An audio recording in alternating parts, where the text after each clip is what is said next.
I've been a member of TRMN since late October of 2014, so I just passed about 3 months ago my 5-year anniversary.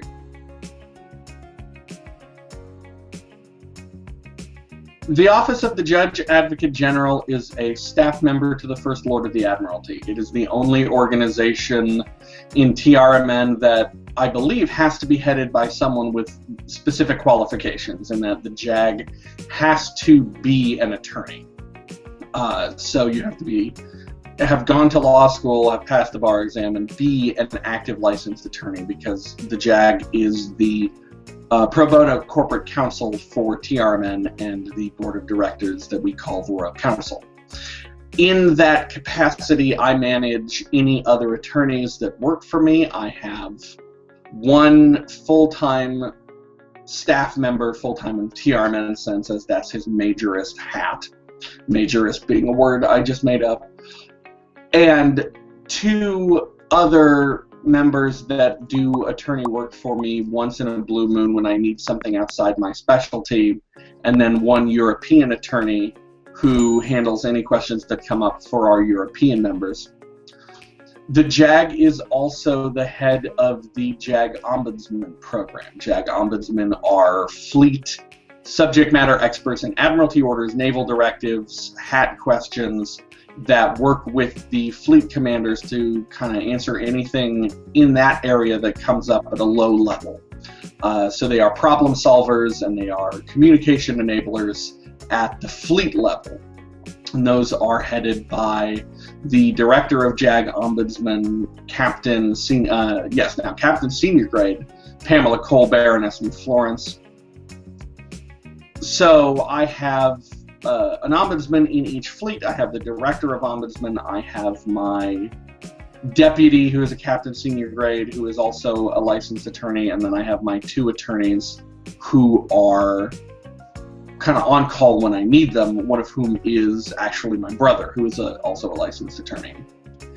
And then in that capacity as Judge Advocate General, when there is a legal question that comes up for the Royal Council, when there is a question about compliance, or when there is an ombudsman question that comes up that involves more than 1 fleet or more than 1 bureau, or a question that is too sensitive for a lower level ombudsman to handle, it goes up to the director of ombudsman, and then it comes to me if it is sensitive enough.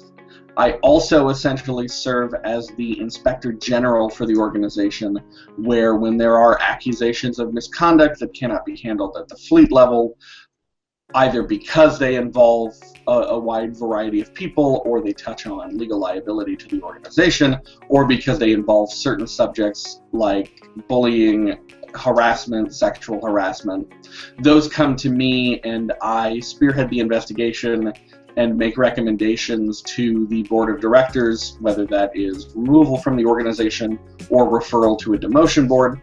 And in the case of a demotion board, then I present the evidence but do not make the determination during a demotion board. The members of the demotion board ultimately make that decision based on their findings and their thought processes. The distinction within the JAG office is between JAG Ombudsmen and JAG attorneys. JAG Ombudsmen do not have to be licensed attorneys because they are not handling any legal questions. They are handling internal TRMN policy questions. JAG attorneys are all licensed attorneys. So I'm licensed in 5 states. My deputy Rex is licensed, I think right now in 1, and is about to be licensed in another. The 2 part-time attorneys are each licensed in their jurisdictions, and then Evo, who is also a member of the House of Lords and whose title I am not going to try to butcher because he will probably be mad at me for how bad I say it, is licensed in, I believe, the Czech Republic, and he's the guy that handles the European desk. So if you are a JAG attorney, you have to be a licensed attorney. If you are a JAG ombudsman, you don't have to be. Like I said, I joined in October of 2014 because a friend of mine, Rear Admiral Sir Daniel Brandow, who is the Deputy Fleet CO of 8th Fleet, who I've known for 16 years now, joined and was having a lot of fun, and I saw him posting about it, so I decided to join. And at that time, I had been a licensed attorney for about 8 months and had graduated law school the year before. But I was not yet actually working in an attorney job. So I decided to see if there was anything that I could help out in TRMN that way. And at this point, when I made a posting in the Facebook group asking, hey, I just joined, I'm a new Marine private, but does TRMN have any use for a copyright attorney?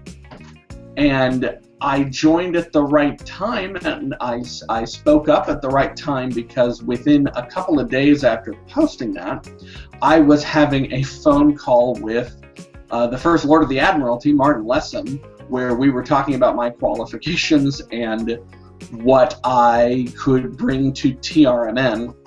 And a couple of days after that, I jumped from private first class, having been given an early promotion by my local CO, to lieutenant colonel, and was assigned as a staff judge advocate to BUCOM. And as of November of 2014, also very, very quickly ended up essentially being the deputy JAG, even though I was not announced as such, to the judge advocate at the time, who was Ivo Hager, who now heads the European desk. So I very quickly went from being a anonymous Marine on HMS Dionysius to being the legal advisor to BUCOM and the unofficial but growing more official legal advisor to Martin Lessem and the Royal Council. And then about a year after that, I think it was November to November, Martin pulled the trigger, promoted me to Commodore, and made me the full-on Judge Advocate General, by which time I had switched to the Navy because we also started another ship out here in Nebraska. So I had become the CO of that ship and switched from being a lieutenant colonel to a commander, and then captain as we increased the size of the ship, and then Commodore and Judge Advocate General as of November 2015, which I have been ever since. So this November will be my 6th anniversary as Staff Judge Advocate and Deputy JAG, and 5th anniversary as the actual JAG.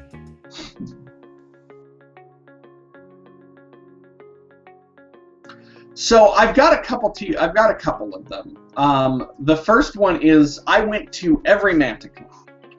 Because we're in Nebraska and Minnesota is only about 5 hours away. So that was a doable drive to a convention, especially over a long weekend. And before the first Manticon in 15, we had gone to WillyCon here in Nebraska, where David Weber was, and gotten to see people from 6th Fleet who came out. We'd gone to DemiCon in Des Moines and gotten to see more 6th Fleet people and some 2nd Fleet people as well. And John Knights came out to WillyCon as well and was really helpful.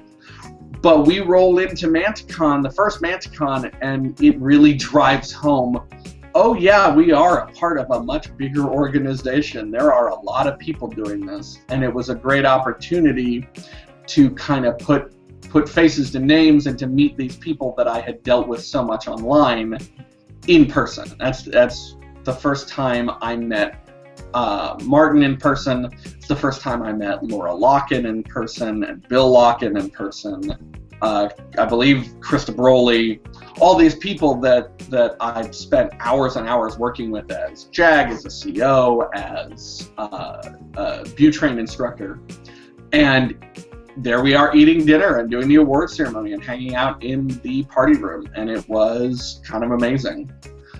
But I think the one that tops anything else is weird because it actually does not involve a TRMN convention, and we were not in uniform, but in late 2015 and 2016, Martin Lessem, Andrew Parker, who is a Spacer 3rd Class, my brother, an attorney, and I believe the lowest ranked member to ever be awarded the Osterman Cross, since he only participates when I need legal help,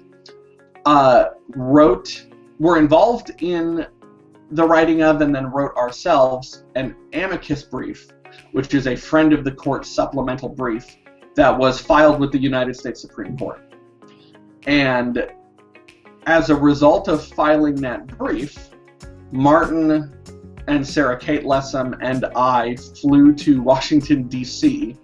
and watched the Supreme Court oral arguments in the case that we had filed that brief in. And so we show up at the Supreme Court building at 4 in the morning, and there is already a line, and it is freezing because the Supreme Court scheduled a case about the copyright of cheerleading uniforms on Halloween. So it's October 31st. We are in line to see the Supreme Court. We are freezing, but we're also laughing and having a great time talking to people around us, waiting to get into the Supreme Court building as the sun rises. Martin and I are both wearing TRMN lapel pins, and he and Sarah Kate just flew out from HonorCon that year. And then we go watch the Supreme Court for a case that we, as members of a science fiction fan club dedicated to Honor Harrington, filed a brief in. And so there is now, in the official record of the Supreme Court of the United States, forever and always, there is a record of an amicus brief filed with my name on it on behalf of the Royal Manticoran Navy, Inc. And that is the most amazing, bonkers thing that I can think of in our history. And just everything surrounding that, writing it and getting our copies of it at that year's Manticon and then going and watching it with Martin is one of my favorite memories, not just of TRMN, but of my entire life.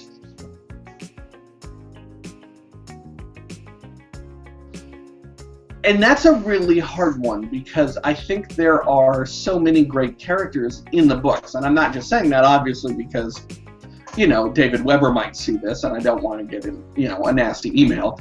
Genuinely, I think what makes the book great is how many great characters there are and how grounded so much of it really is in those characters. And when I saw you asking these questions in the other interviews, and I love that question, I thought, oh crap, how do I narrow down who I think are the best characters? And I think what it comes down to for me there are two characters that I think really demonstrate the breadth of the universe. And I picked those characters with no disrespect to other more probably common favorites. Like, I love Harkness and Tremaine. I love Honor herself and Whitehaven and everybody. But the ones that really get me are Ivar's Terekhov and Abigail Hearns, with kind of a third place for Benjamin Mayhew. Terekhov, because I love that book, Shadows of Saganami. It develops his character so well. He has done difficult things. He has been through awful things. But he is still fundamentally a good man. But he also shows in that book, you can be a good man and you can be someone who will be haunted by the things that you have to do and still do them because they are the right things and because a good man does the right thing even if it is the difficult one. And the end of that first book, without spoiling it for anyone, he pushes a button and it's the right thing and it's the horrible thing, and he has a great line about it. Abigail Hearns and the Protector, because I love the characters of people who come from that background of the Grayson during its pre-Honor religiously conservative days and are growing into and helping shape the modern Grayson era. Those people that are swimming upstream to make their people and their society better. And both Abigail and Benjamin deal with those difficulties of being reformers, of being the first people to do something in a way that shows dignity and honor and strength that they don't have to talk about. It just shows in what their actions. David shows us their strength and their dignity without needing to take a lot of time telling us. And I think especially with Benjamin Mayhew, who is in that position of being too old to get the prolonged treatment, while he is giving it to his children and his sibling and bringing it to as many people in his culture, knowing that he will be the last protector that lives the normal human lifespan. There is sorrow there, but there is also such great strength in his never breaking down, never, that we see at least, throwing a fit or complaining or raging about it. Abigail Hearns and Benjamin Mayhew live the concept of the test in a way that really drives home what it means to be a Grayson, and I absolutely adore that.